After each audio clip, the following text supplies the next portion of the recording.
Greetings. This is a video intended to explore who are or who is the real threat to the Gulf countries, and it's a geopolitical perspective, geopolitical opinion. Okay, so let's start by defining which are the Gulf countries. They are located around the Arabian Gulf, mainly Kuwait, Saudi Arabia, Bahrain, Qatar, United Arab Emirates, and Oman. And those are countries are rich with oil and natural gas.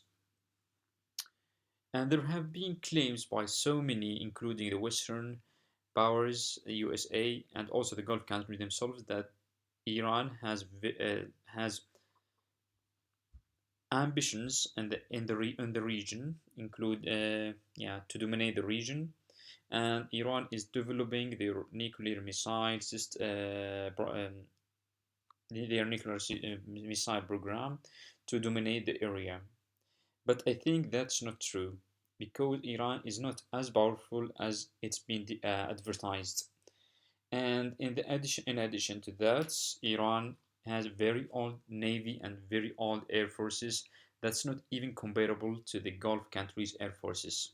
And from this, we can conclude that Iran is not a real threat to the Arab Gulf countries. But there is another country and another power which is already becoming a superpower that I think it will be the real threat to the Gulf countries.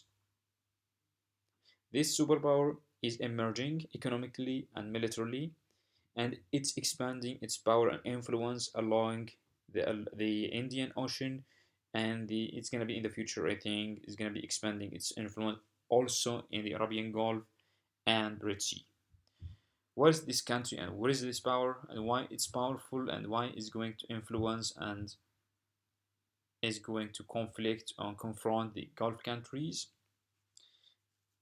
We are going to see in the next slides. And I think this power or this country is India.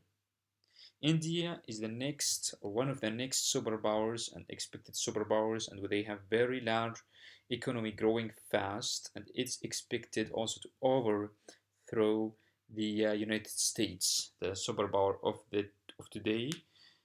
It's expected to overthrow the economy of United States. And so now I just want to present why India is going to be the influential power over the Gulf countries and over this region rich with oil. Okay, so let's discuss which superpowers actually can compete or have the ability to compete in the Indian Ocean.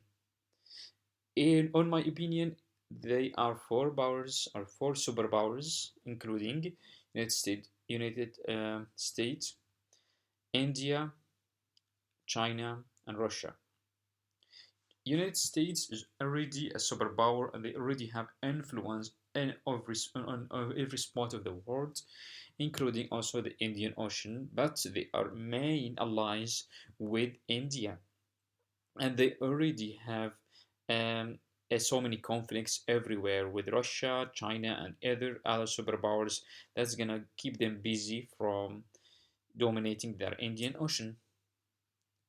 The second superpower is Russia, and Russia is also an ally to India, and they have provided them with so many military technology in the last few decades, and we cannot expect that we'll be confronting India on this Indian Ocean. So there will be just one superpower left to be confronting and opposing the Indian super navy in the Indian Ocean, which is China. And China is hindered by so many problems that I think it will slow down the expansion of China toward the Indian Ocean. I'm gonna present that in the next slides or the next minutes. Okay, let's have a look at this map, which shows China and India, two superpowers, highly populated, and they are also equipped with strong militaries. And let's see how China is already surrounded by so many American allies, United States allies, including South Korea, Japan, Taiwan, Philippines, and also to some extent other countries which are not happy with China due to the South China disputes, which is expected to develop into a conflict, military conflict in the future. That will keep China, on my opinion, busy from expanding into the Indian Ocean and from confronting the Indian Navy, which is huge as well. That will leave a free, like let's say, free space for India to expand its influence toward the Indian Ocean, including the Gulf countries rich with oil, and which, in my opinion, they cannot confront as such as huge and strong navy.